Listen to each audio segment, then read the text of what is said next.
nome é Gregory Franco Boeira, né? Sou professor da Universidade Católica de Pelotas e a gente vai estar conversando hoje sobre faceta direta de resina composta. Aí o meu e-mail para contato, um e-mail institucional.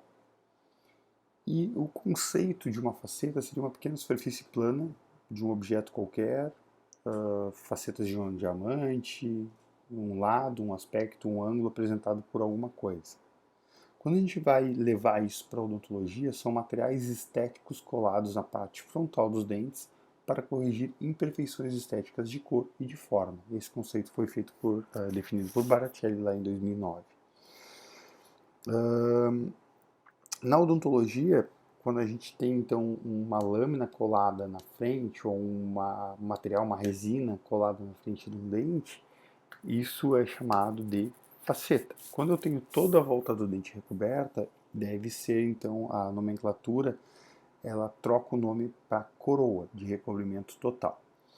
Os tipos de faceta que a gente tem no mercado atual, existem alguns tipos, e essas facetas elas podem ser diretas ou indiretas. As indiretas podem utilizar como material restaurador resinas compostas para uso indireto, até as próprias de consultório, e também porcelanas. E normalmente elas são confeccionadas no laboratório. A gente vai mostrar durante a aula um caso, lá no finalzinho da aula, um caso que a gente confeccionou com resina composta no próprio consultório. Tá? Esse tipo de faceta de forma indireta sobre um modelo, e depois a gente chama o paciente numa segunda sessão, e aí sim a gente faz então a cimentação do caso. As resinas indiretas ali, ó, como está demonstrado acima, então a gente tem os laminados cerâmicos abaixo e as resinas indiretas acima, elas podem ser então feitas dessa forma, sobre um modelo de gesso, sobre um preparo previamente estabelecido. Já as facetas diretas, a gente pode utilizar como material restaurador principal as resinas compostas fotopolimerizáveis, e elas podem ser de microhíbridas, híbridas, de micropartículas, diferentes formas de partícula de resina que vão dar ou maior lisura ou maior resistência a essas resinas. E tudo depende de qual região que eu estou trabalhando, de qual a necessidade que eu tenho desse tipo, desses materiais, tá? Resinas hoje do tipo micropartícula quase não tem no mercado, mas elas têm uma grande capacidade de polimento em virtude dessas micropartículas. Entretanto, ela tem um grande problema que é a resistência mecânica. Então, por ter uma grande capacidade de polimento, a gente tem uma baixa resistência mecânica. Já existem resinas que têm partículas maiores, que eu já vou ter então uma grande resistência com uma menor capacidade de polimento, de abertura de brilho. E aí não indicação para regiões anteriores. As facetas confeccionadas diretamente na boca do paciente são as facetas então do tipo diretas. Então a gente vai preparar através do nosso planejamento, então, e vamos através da estratificação, do camada a camada, as camadas internas, camadas externas, dentina, esmalte, a gente vai confeccionar então a restauração diretamente na boca dos pacientes. As indicações das facetas basicamente vestibular de dentes com alteração de cor e de forma, tá? Então são essas as indicações. Então a gente vai ter alguns defeitos de forma, giroversão ou alteração de posicionamento, defeitos estruturais dos dentes, por exemplo, dentes conoides, dentes com hipoplasias, dentes com manchamentos, com alterações de cor, né? Que é o nosso próximo item. E amplas lesões de cárie também, que envolve a face vestibular. Então, muitas vezes você tem uma cárie que envolveu uma classe 3 que envolveu a mesial, uma classe 3 que envolveu a distal, um ângulo incisal que foi comprometido também. Então, você tem uma grande destruição pela cárie e você vai ter como indicação fazer um facetamento ao invés de simplesmente trocar as duas restaurações dos dois lados, sendo essas restaurações amplas. E amplas fraturas também, ou lesões cervicais grandes também. Tá? Então são algumas das indicações lá que estão determinadas de quando a gente vai fazer então as facetas. Muitas das indicações são coincidentes com as facetas indiretas. Então, assim, se a gente saber um limite preciso, será que eu faço indireta ou faço direta? Isso dependerá, então, da definição da preferência profissional paciente ou da definição de longevidade dessas facetas. Tá? Normalmente, facetas indiretas a gente acaba fazendo com materiais cerâmicos e facetas diretas a gente acaba trabalhando com resinas. E a gente sabe que na literatura tem mostrado que há uma grande diferença em termos de longevidade desses materiais, em termos de textura superficial, manutenção do brilho, rugosidade ao longo do tempo e até a questão estética. Então, assim, essas são algumas diferenças entre essas técnicas e aí a gente vai ter que determinar de acordo com a idade do paciente, de acordo com a necessidade desse paciente, de acordo com também a questão financeira tem que estar agregada nesse fator, uma vez que as facetas de porcelana são 2 a 3 vezes o valor de uma faceta de resina. Então, a gente tem que colocar isso tudo na balança e determinar o que é melhor para o nosso paciente. Bom, quanto às vantagens, então, a gente vai ter algumas vantagens das facetas diretas de resina composta, que a principal é uma única sessão. Ela vai dispensar as etapas laboratoriais, vai dispensar provisório, vai dispensar moldagem, e isso tudo acaba equilibrando o custo dela comparado com as restaurações indiretas.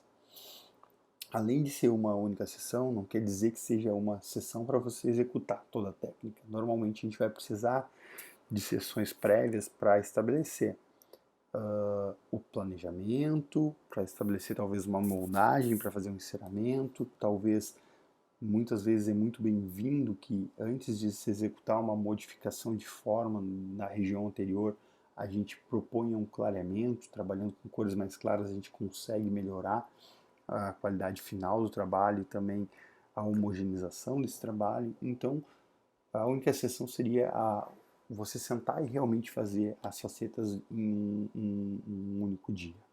Isso é uma grande vantagem comparado com as técnicas indiretas, onde vai para o laboratório. O reparo ele é fácil, rápido, seguro e eficaz, uma vez que você vai usar o mesmo material que basicamente você utilizou. Então a gente pode entender que muitas vezes a gente pode ter então uma cerâmica e se essa cerâmica fraturar eu vou ter que fazer um reparo com resina ou vou ter que tirar essa cerâmica e refazer uma nova cerâmica que vai ter que todas as etapas novamente, moldagem, provisório, envio para o laboratório e cimentação. E se eu estiver trabalhando com resina, tudo isso fica mais tranquilo para você executar esse reparo. O dentista controla a cor e forma, isso é uma vantagem das facetas e também uma grande desvantagem desse tipo de faceta direta, né? Porque você precisa ter uma técnica apurada, você precisa ter treinamento para poder conseguir controlar tanto a cor quanto a forma. Muitas vezes a forma ela acaba nos quebrando bastante e a cor é um calcanhar de Aquiles sempre, uma vez que cor é bastante difícil. A gente vai dizer algumas regrinhas ao longo da aula onde você pode matar essa questão da cor, mas às vezes ainda hoje a gente ainda tem que repetir alguns trabalhos em virtude dessa questão da cor. O custo reduzido, tá? Comparado com a cerâmica, que você não vai ter um serviço terceirizado sendo executado. E os preparos, com certeza ele é um preparo mais conservador do que o preparo das facetas indiretas, uma vez que você não precisa fazer um preparo na região cervical tão invasivo. Muitas vezes você nem precisa fazer esse preparo lá se essa região não estiver comprometida. Você consegue acabar com a resina em zero sem gerar problemas periodontais. Já as cerâmicas ou os laminados no prep, os estudos têm mostrado que há um manchamento dessas margens e que sim você tem interferência ali dessa adaptação, se você não executar preparos, e que você pode ter alterações do periodonto em virtude disso. Então, com certeza ele é um preparo mais conservador do que um preparo para facetas indiretas. Então, isso também é uma grande vantagem dessas técnicas de resina. Tá? A resina, professor Sanzi botou um stories lá no Instagram dele, e ele falava assim que é engraçado, né? Que os dentistas chegavam para ele e diziam: Olha só, Sanzi, dá uma olhada no meu caso. E muitas vezes o Sanzi dizia: Ah, que caso legal para a gente fazer um laminado. E o dentista: Não, Sanzi, você trabalha tão bem com resina, por que que você não faz uma resina no meu dente? E é engraçado que o dentista quer botar resina no seu dente, mas no paciente ele quer botar cerâmica. Então, isso o Sanzi comenta lá de uma forma bem apurada e bem interessante. Então, sim, ela, claro que a resina ela é técnica dependente, então você vai precisar ter uma técnica apurada, você vai precisar treinar isso. Então, no caso de vocês acadêmicos, o treinamento vai se dar através dos manequins, através dos dentes preparados, através de um preparo. Muitas vezes você vai ter que, no final de uma clínica, ou o paciente faltou, você faz esse preparo, leva esse dente para casa e execute a restauração, talvez sem adesão, para fazer uma, duas, três, quatro vezes aquele mesmo preparo. Então, quanto mais você fizer, mais você vai conseguir reproduzir. Existe uma sequência onde você vai ter esse organograma aqui que vai determinar, então, por exemplo, se você tiver um dente com uma anatomia correta, então, por exemplo, eu peguei um central que está escuro só, eu vou simplesmente moldar, fazer uma guia a partir dessa posição correta, ele está com forma e anatomia correta, posição também, ele não está nem vestibularizado, nem inclinado para a palatina, e eu vou fazer uma guia de silicone, e a partir dessa guia eu vou fazer direto o meu preparo dental.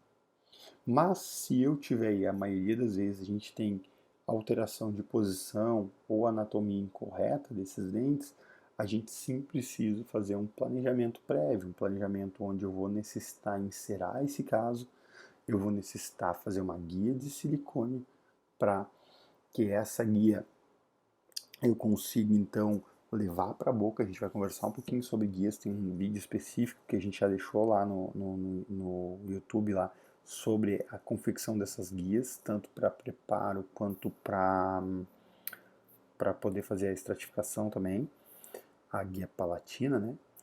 E com essas guias de silicone a gente pode fazer um test drive daquilo que vai ser em boca. Então a gente vai conversar também agora na sequência um pouquinho sobre esse test drive.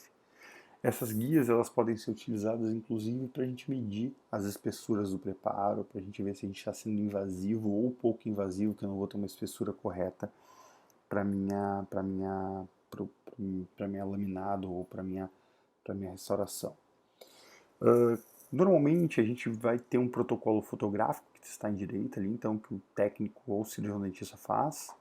Depois a gente faz uma moldagem, que pode ser uma moldagem convencional, e aí você obtém um modelo de gesso, ou pode ser lá naquele caminho de cima, uma moldagem através de um escaneamento.